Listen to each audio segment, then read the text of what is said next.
It is time for Original Tales of Horror. terrifying true stories of the paranormal. Urban legends and folklore. Join us as we explore the dark, the terrifying, and the unknown. Welcome to the podcast where no matter what time it is always Horror time.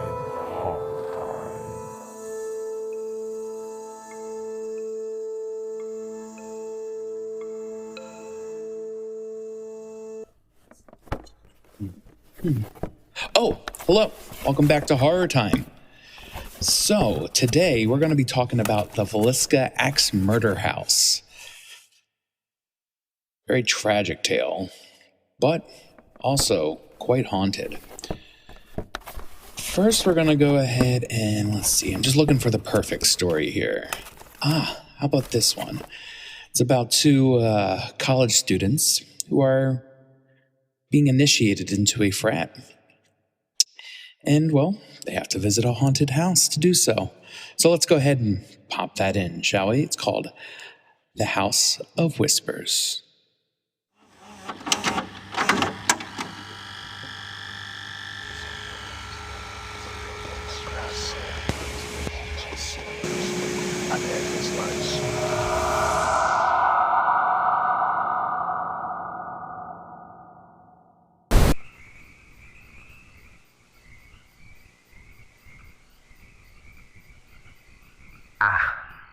Here we are, boys. Just a house. Not just any house. It's the Clifton House. The house of none other than Crazy Eddie Clifton. Aw, come on. You don't remember the rhyme? Crazy Eddie offed his family with a machete. It all happened at the house down the street. The Clifton House makes your heart skip a beat. If you dare to go inside and you hear a tap tap, go and hide. That's the sounds of his machete. You're about to be Crazy Eddie. Yeah, I don't remember that. Mac, really? You haven't heard of this before? About Crazy Eddie and how he offed his family and himself? They say he still haunts that house today. He walks around in constant regret of what he did to his family. I don't know, man. They say if anyone goes in there, they don't come out alive. And if you two want to be part of this frat, you gotta spend a night there. Whatever. Sounds easy enough. Okay, well, hand over your phones. What? Hell no. You think we were gonna let you in there with an easy way to distract yourself? Fine. What the hell am I gonna do for the light, though? Why, I have a candle and matches for the two of you. Oh, and also this. What the hell is this? A camcorder. This has been in the frat since the 90s. We have documentation of all the initiations going back to 1990. Mainly, though, I want you to record yourselves using this. A Ouija board? Fuck no. Okay, I whatever. don't This mess is with gonna that. be easy as hell. Just remember, keep the candles lit. Don't let them go out. And whatever you do, don't let the voices in your head. Good luck, gentlemen, and don't fall asleep. Oh, God. Barely see anything with these candles. Man, I think that's the point. I'm pretty sure they're gonna mess around with us while we're in here. Keep your head on a swivel. And now it begins. This is a classic one, guys. Ooh, shut the door on me, amateurs. Alright, let's try to find a place to hunker down for the night. Wait this out. So you really don't remember that rhyme, huh? No. That's crazy. It was said all the time, especially in October. There was more to the story, I think, too. Good thing I'm not scared of nursery rhymes. Alright, this looks like a good spot. Easy in, easy out. Just in case, you know, people get weird. You actually believe in this?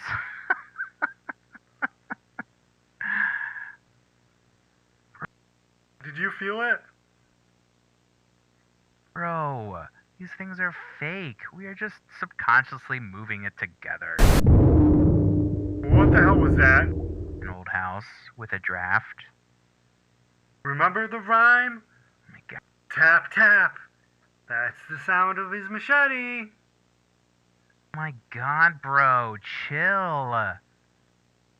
Here, let's get more footage of us using the Ouija board.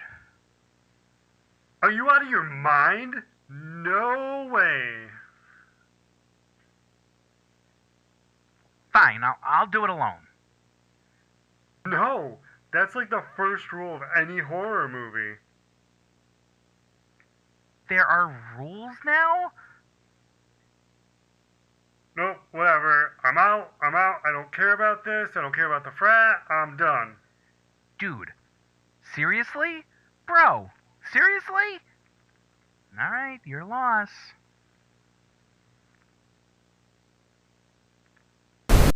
Okay, my future frat brothers, watch me summon the spirit of Crazy Eddie. Some bullshit.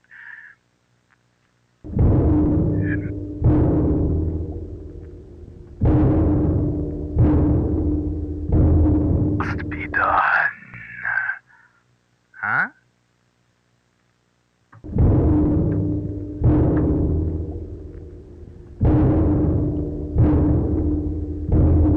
He left.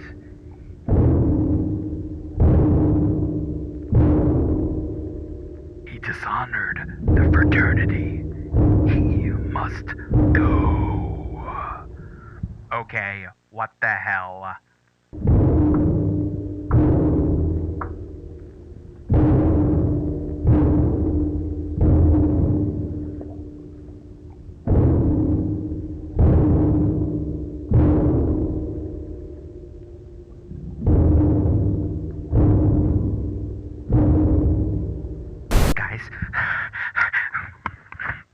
Guys, I don't know what's going on.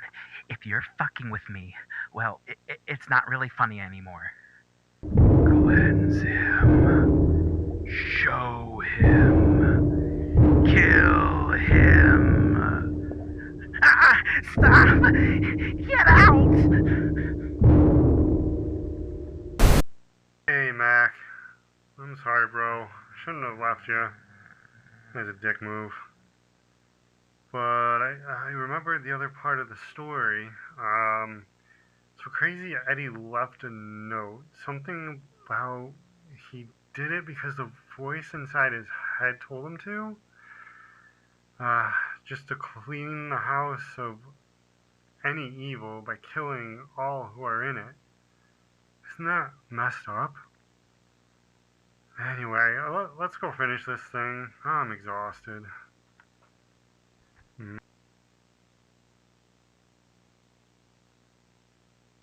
Mac, you alright, man? Why are you just standing in the doorway?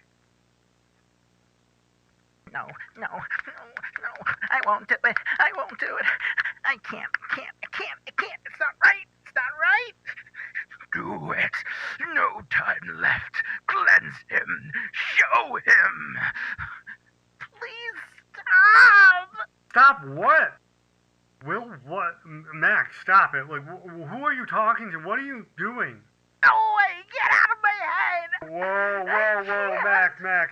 Yes. Please, buddy, whoa. Put the machete down. It's okay, man. Crazy Eddie. Mac, just... Are you... Mac? Crazy Eddie. Please, buddy, stop. It's me. It's your best friend, Jones. Please. Kill his family with a machete.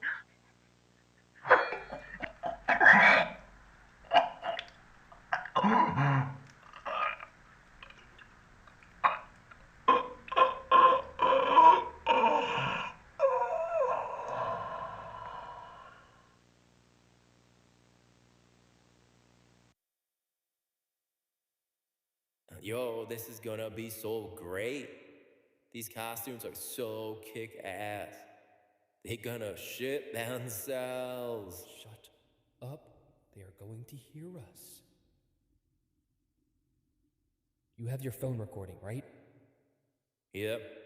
Oh, this harness is so tight. You sure it's gonna hold me? I don't know. It's been there since 1990. Hasn't failed us yet. That's reassuring. I'm gonna go check to see if they have started with the Ouija board yet. I'll give you the signal to swing in. Remember, 3 taps. Aye, aye, Captain. The hell? Where are they? Holy shit. Is that blood? You're crazy, Daddy. You better run. I'm gonna slash you up. Where is everyone? Bro? Hello? This isn't funny. And now I'm just swinging here like an idiot. Get me out of this thing! Crazy Eddie. Crazy Eddie. Crazy Eddie.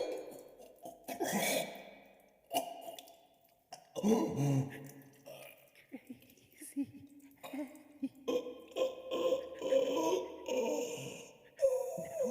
Now it's your turn, Mac. Rid this evil. Take the machete to yourself. No, no.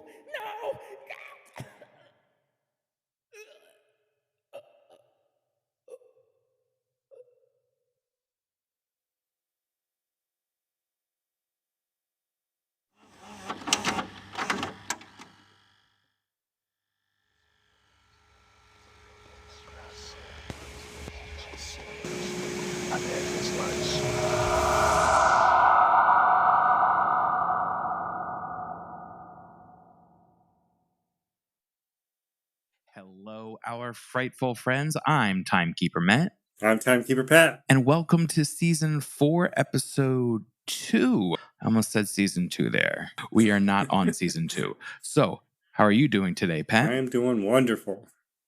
How are you? I'm good. We have a classic haunted house story for you. This is one of our true crime hauntings, so ghosts of true crime tales. This is going to be the Villisca Axe Murder House, which is in Iowa.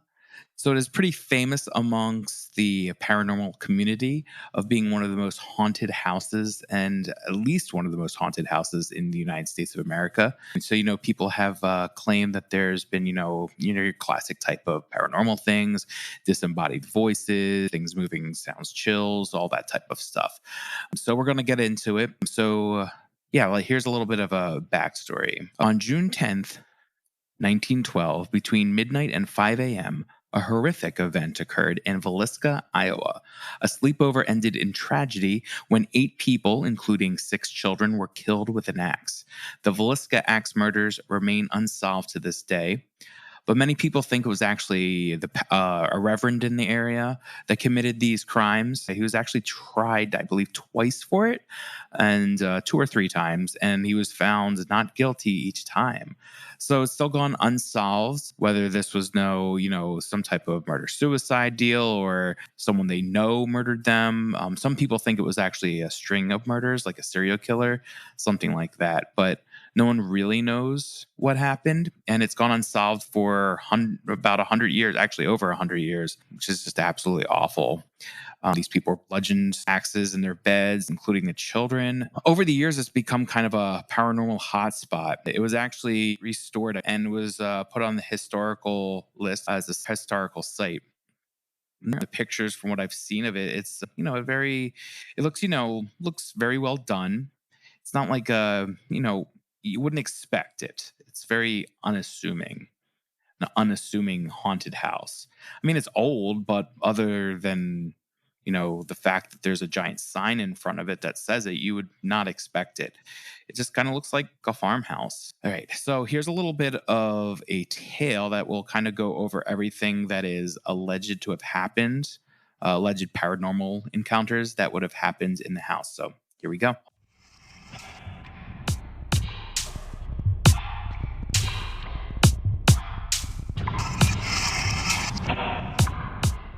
$199 a night. That's what it said as I stared at my phone, deciding whether or not I should book it. A one-night stay at the infamous Villisca Axe Murder House. And as a true crime and paranormal enthusiast myself, passing through Iowa felt like my one and only chance to experience this place for myself. Someone would call me crazy, but I love that stuff, so I booked it. Pulling up to the rather unassuming white farmhouse, I felt a mix of excitement and trepidation. Stepping outside of the car, I took a deep breath and approached the front door. As the evening sun cast a long shadow, the house loomed larger, almost as if it were alive and waiting.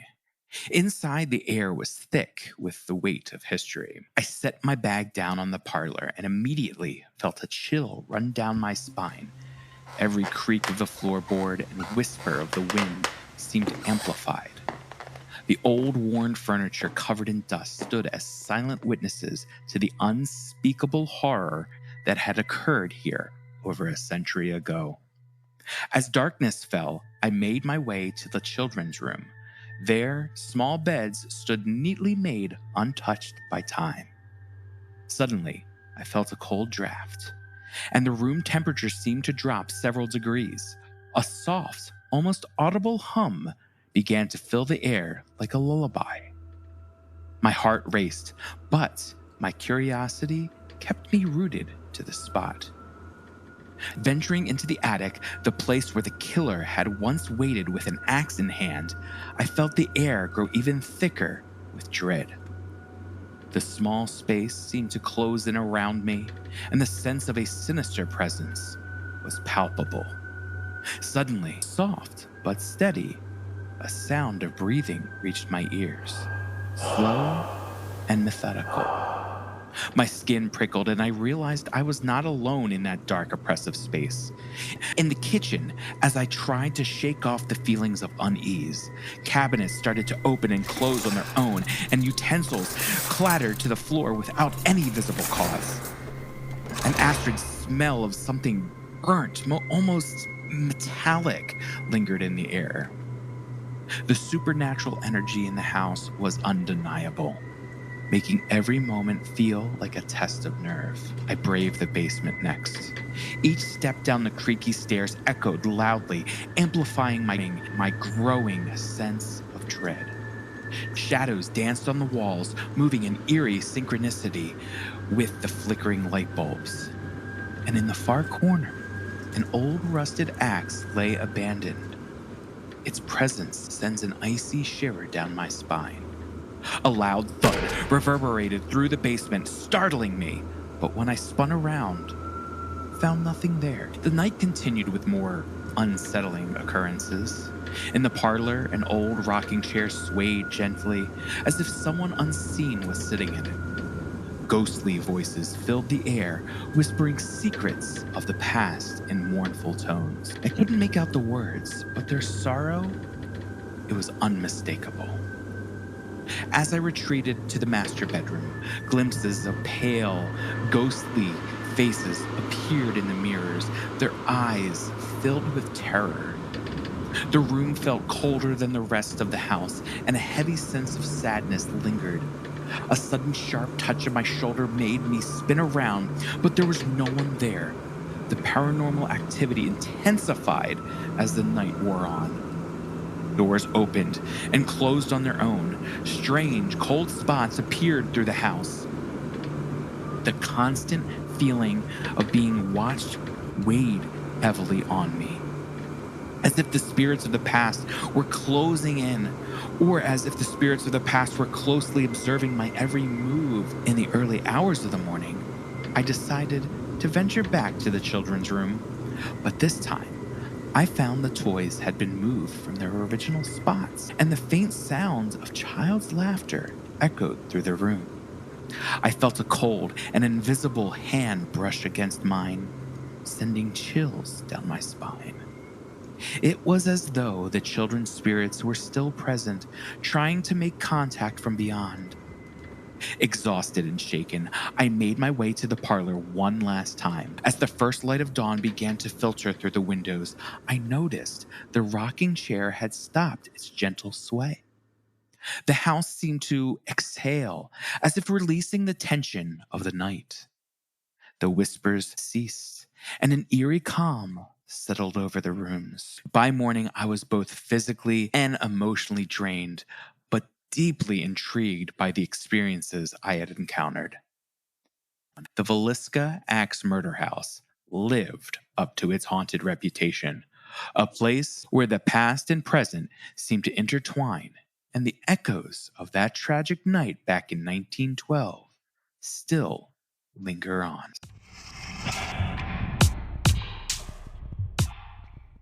So the account goes over, as you can tell, all those different things that it goes over. They've actually been witnessed or documented by people in the house. The cabinets opening up on their own, stuff like that. Actually happened there. People feeling, brushes against their skin. But yeah, another story that wasn't mentioned yet was there was a paranormal investigator by the name of Robert Larson Jr. During his investigation, he had inexplicitly he began stabbing himself over and over, so much that it resulted in him having critical injuries and having to be transported to the hospital. So he later reported that he was seeing a flash of light before losing consciousness. And people say that something in the house, or some people, they believe something overtook him, and he started doing it to himself because something like overtook him. It's obviously controversial because people are like, well, did he do that on purpose? Was it something that he had, like, some issues, mental health issues going on? Was he depressed, or something like that? If he wanted to hurt himself, take his own life, or was it something that actually happened within the house that kind of overtook him and told him to do these things? So That would make sense because from what I read or saw, it's like the house amplifies whatever kind of, I guess, kind of person you are, to put it in a general term. Like your sadness, it amplifies it. You're happy, it's just like yeah, playful. yeah. So it could be like something that he had depression or something, and an issue like that, and it just amplified it in that house and made it worse for him. Sure, it's just a terrifying incident regardless. I don't think we haven't had too much going over, because we haven't gone over a few different paranormal places like that. But and some, if not more, haunted than this place. But we've never really had any that actually cause that much physical harm, especially like self-inducing harm. I mean, that's pretty Yeah. terrifying. That is a paranormal entity I would not want to mess with. Like, I think to myself sometimes, ooh, I would really like to see a paranormal experience. And then sometimes I think to myself, maybe not. Maybe not something like Mm. that. No thanks. I think one of the caretakers did it for like quite a while. And then there was a report like it eventually followed him home. Like something followed him home. And he had to stop because he's like, I can't have this following me into my life. So, because Really? Because he was a caretaker yeah, there? his wife had a dream about, I don't think I ran into that story. my wife had a dream about, shoot, now I forget the name of but anyway, the wife was standing over his wife in her dream and was like trying to switch faces or something like that. Yeah. Yeah. It's Josiah and his wife, Sarah. Sarah. Yep. Their 4 children, they were 5 to 11. And then the 2 visiting girls, Ina Stinkler and Lena Gertrude. Lena, right? And then he had a dream that he heard a noise in his basement. So he woke up in his dream, he woke up like in his dream. Went downstairs and sees these people in his house. He goes, what the hell are you guys doing here? Like, you can't be in here. And they're like, oh, no, it's okay. We're just investigating. Kind of like mirroring like him a lot, like showing people around and being a tour guide. So he's like, yeah, I got to get the F out of here. He's like, I got to stop. But he was having experiences Yeah. at home? And he said he had a couple experiences. There was one where he was showing a new tour guide around, and they were upstairs and they heard like heavy footsteps come in, and no one else was supposed to be there, and it sounded like a grown ass man. And so he's like, oh, quick, get in the closet, because I don't know who this is and I don't know what's going on. So they were in a closet in the kids' room, I think. And then they heard the footsteps come in to the room. And he was like, all right, I'm gonna have to blast open the door, and we're gonna have to face this thing. And he kicks the door open and there's nothing there. That's pretty terrifying. I wouldn't want to work there anymore. But I mean, it's weird. Do you to go into the next thing? It's weird how all the mirrors and windows, well, the windows obviously, but the mirrors were covered when the murders took place. Like the killer covered. Yeah, that's right. Yeah. There was that little detail. Yeah, that they had the mirrors covered up, which is a crazy detail because I don't know if you remember. I think it was way back on, actually, I think it was our first episode where we talked about the first season of our first episode where we talked about mirrors and then their aspects in it, where you would cover it up because it's like the entrance of the paranormal world. Yeah. So that begged another question as to like, why would the killer care if they stayed as a spirit in the house and or like, go to peace, be at peace? It's a strange.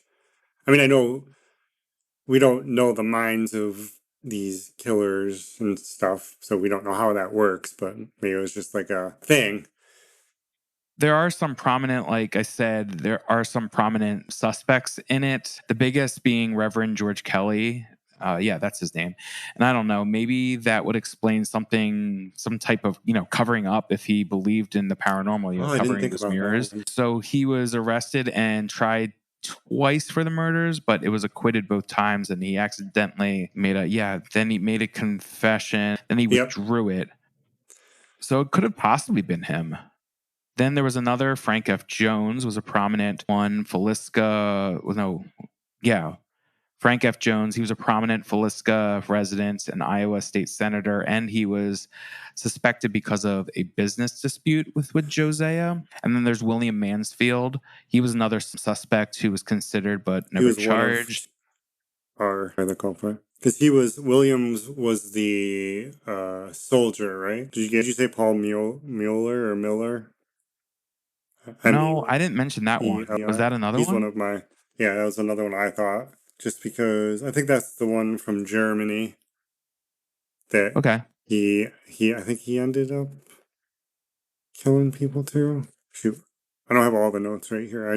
There was one they said, and there are some people obviously that are going off on it just being like paranormal theories, but say that I read somewhere that there was a string of murders in the area.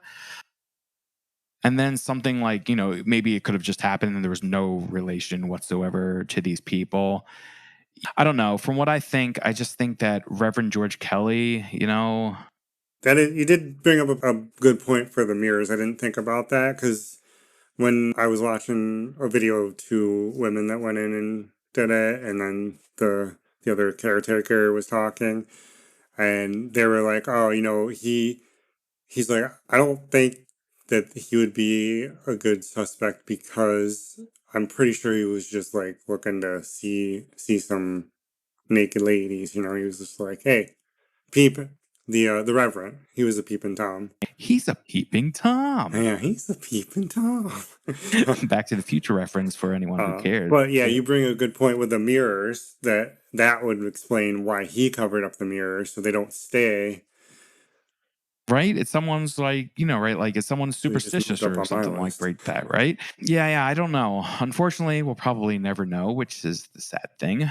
These unsolved cases are always The other thing they said, the thing that I saw was it tends to not like only amplify like whatever sort of person you are, but it almost, the house kind of gives you what you want. in what So way? like you're listening to voices, you're asking questions, it's gonna throw some names at you, maybe some voices. Okay, it throws it back at you because you just want Yeah, to experience this yeah. thing, so it messes with your mind. Hmm. Yeah, interesting. It's almost like it reminds me of like an amity in a way. Yeah, and it's funny because they have the windows at the top in the attic were like Amityville's windows. He even calls it that. Yeah, yeah. It almost, like I said, it almost reminds me in a way that, like how where it's almost the house itself. It goes back to that question of things can be possessed by otherworldly things, and that story lends Hmm. itself to that idea. I think when you going off saying that the house gives you what you want, it sounds like that. It sounds like from an open mind paranormal. Of course, it could just all be plain old murders, be awful, awful, terrible murders, but we could just be looking at obviously just terrible people or person here. Yeah, it's like it's just whether it is another person, whether it was someone within the family or whatnot. Like I still don't understand how it was quiet enough not to arouse anyone. Well, yeah, you got to think about the time though. Like, this took place in 1912 Iowa. Seems like it was a farmhouse. I don't know the area around it and what's around it. It just sounds like, but you could get away with. Well, you get away with murder there. You get away with a lot more back then. There's no one there around to hear it, and they found everyone in the bed. So hopefully it happened quickly, and there wasn't much of a But fight. if they said that he used like the blunt end of the axe for most of the people, and then like even in the bed, like Josiah and Sarah, like I think Josiah he actually used the sharp end, but like even that, if it was like That showed that at least it showed that there was okay, so it showed a visible signs of fighting. But I mean, like the kids were still in their beds, weren't they? yeah, and then the one girl, Ina or Lena, one of those who showed signs of fighting back. They had like a defensive wound on the arm. Right. But I'm thinking like I said, 1912 could be, unfortunately a lot of things were easy to get away with back then, easier than they are now. And people still get away with Yeah, that stuff now, but true. you know. But yeah, but anyway. So yeah, with all that said, with all the paranormal stuff, you can actually really book a stay there for anyone interested in staying there. You can stay for it is $199 a night as it stands. I don't know. Would you do it? I'd be a little nervous, but I can see myself doing it. Yeah, me and you do it. Do a live show from there. Conjure up some stuff. Just don't. The one YouTube thing I watched, I was like so annoyed because they were talking, trying to get the things to talk to them. And then they kept going, I'm sorry that this happened to you. I'm sorry. And then they're like, it must suck having all these people in here all the time. And I'm sitting here going like, you're literally doing the thing you're apologizing for. So you're not sorry. Yeah, and that is true. I mean, that is one of those things you think about. Do you really want to glorify that? Like it happens. If there are paranormal entities there, let them be, Let them, they were part of a horrific death. Why do they need to keep Right? bringing attention to that? But yeah, no, I get your point. It's like, well, stop saying it. You're obviously doing it for Yeah. views. Well, no, So and it's not that I'm trying to reprimand them for doing that. I'm just saying right. like Yeah, no, I hear what don't you're saying. try to make yourself look like you're being a good person and then doing the opposite thing. Yeah. You're contradicting yourself right there. They even started like like they got leave on the EVP, and the lady was like, "No, we're not leaving. No." we're not going to leave. I'm like, wow, you're being very aggressive right now, and I'm pretty sure they have the upper hand. They have home field advantage here. Yeah, like if they can actually possess people and hurt you and tell you to hurt yourself, yeah, you might want to listen to them. They also say that people always go up to the attic because they want to try to figure out the killer, get a hold of the killer. But the killer wasn't, I guess, he's not there. He's right. Yeah, right. Like, why would he be there? Yeah, like, why would you revisit that spot? God, man, it's just horrible to think about. Anyway, I think that's all I have to say. I got a couple things that goes back to previous episodes that have happened to me. I don't know if it's true or just a coincidence type thing. So remember our premonitions episode? We did that. So let's see, maybe like a month ago, I had a dream that like the Powerball or Mega Millions was like 80 million, right? And then I bought a ticket and I won. I go, oh, I won 80 million, blah, blah, blah. Are you about to tell me you're like a millionaire?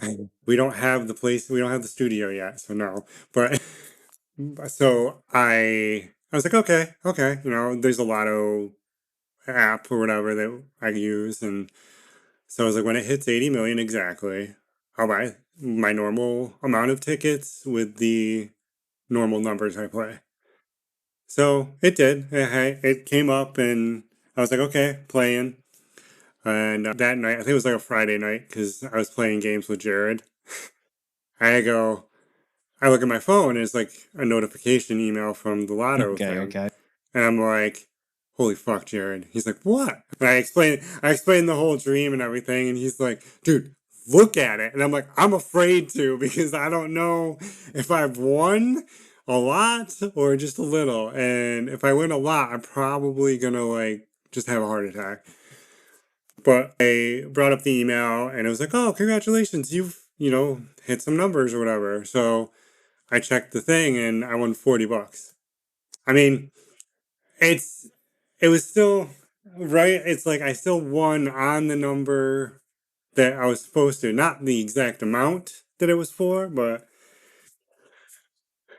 so yeah, I know. So I'm like, wait for that moment. Well, he still won something, And then last Monday, I had a dream. I bought my dad like 3 lottery tickets. And from what I could make out, it looked like he won 500. But again, they're dreams, hard to see things and make things out.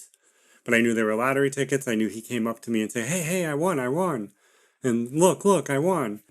So I bought him 3 lottery tickets. Now, the funny thing, when I was buying the lottery tickets, I was going to go to the one machine because I knew it had the ones he liked to play. But there's a gentleman that stepped in front of me and got to the machine first. So I was looking on the other one to see if they were there, but they weren't.